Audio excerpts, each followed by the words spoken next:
is over the steady state and step response behavior of the water level system. I'm part of the red team. My name is Aaron Weiser, and my teammates consist of Otis Jakupovic, which is not here, Drew Pace, Ashby Ward, and Becca Palmer, which is our newest member of the group. I'll be talking about the schematics of the system, which will include the block diagrams and the flow system, or the SSOC calculations, and the graphs that correspond to it.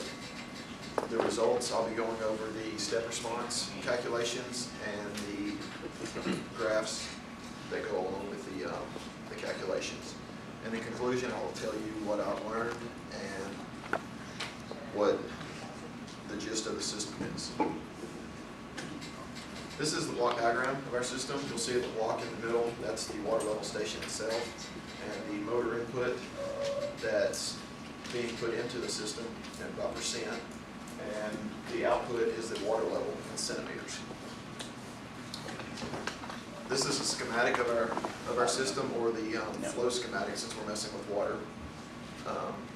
The water supply is brought in by a pump, which is taken into the first reservoir up there, and then it drains into the second reservoir, and then the second reservoir drains back into the tank where the pumps are actually submerged in the water.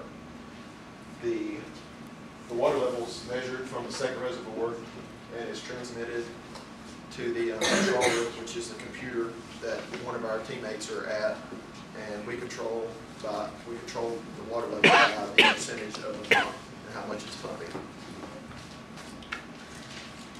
This is a test, actually it's mine personally. It's from the 2 to 4 centimeter range, and you can see from the first of the graph in the transient state, I was getting used to the system, and at 400 seconds, which is approximately 7 minutes, I found steady state at the motor input or pump input at 45%, and it stayed at 2.8 centimeters for the entirety of the graph.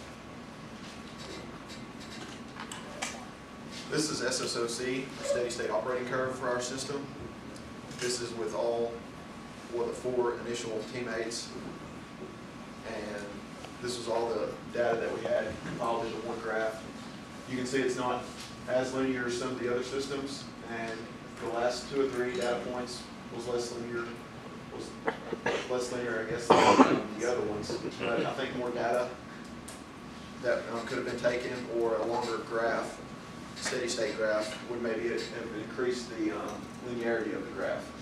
So that's the operating curve for our system.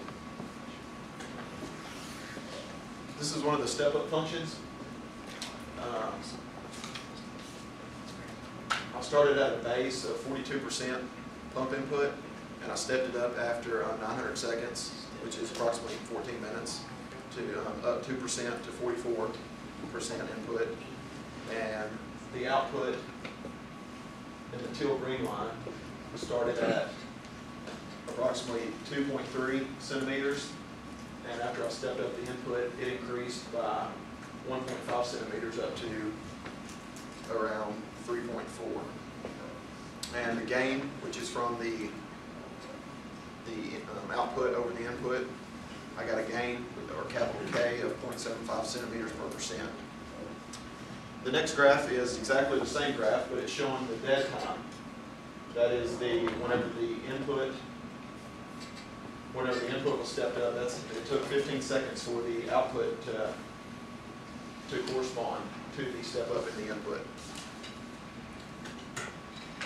This is another exact same graph, but it's showing the time constant, tau, and this was achieved by getting the delta C, which is the output, the change in output, of 1.5 centimeters, multiplying it by the 63.2%, and adding that to the base input at steady state, which was around 3.3 centimeters. And the time constant for this particular graph was 85 seconds.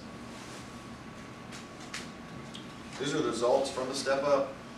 I've got them separated for each individual interval. Mine was 2 to 4. That's a step up and a step down. And then Otis's was 4 to 6.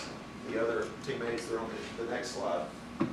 This is the average, how we got the average for the different parameters that we had. And the uncertainty was achieved by using the equation at the bottom with the x max minus x min. And you multiply that by the student t over the number of samples, which we had 3 samples.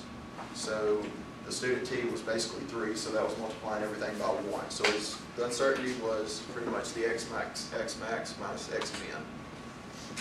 And the other slide is just the rest of the team members' the data that I compiled for the different parameters. So all of your dead times were in the teens, right? Yes, sir. And all the cows were pretty large, pretty high, in the 80s and 90s, 60s. And this is Becker's here at the bottom. Yes, this is. All your Ks are in the ballpark of 20.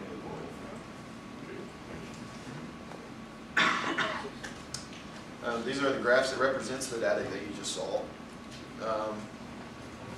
At the bottom, it's got the intervals for each interval that our team members did.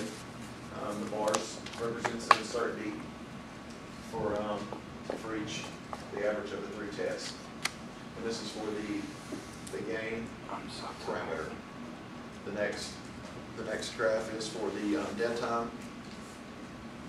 You can see some of the uncertainties are quite large compared to the others. And then the next graph is the time constant for the step-up functions. This is the summary. We operated between 45 and 59% input, which resulted in 2 to 10 centimeters. And the slope of the SSOC, or steady state operation curve, was 1/2, which is basically whatever 1 centimeter that we stepped up. The input was 2% for the motor input. The system was somewhat linear. It could have been better. I think more data points that we could have gathered. And the parameters for the K average is 0.8 centimeters per percent, and that's the average over all 5 team members. And the dead time, 13 seconds, and the time constant is 81 seconds. And that concludes my presentation.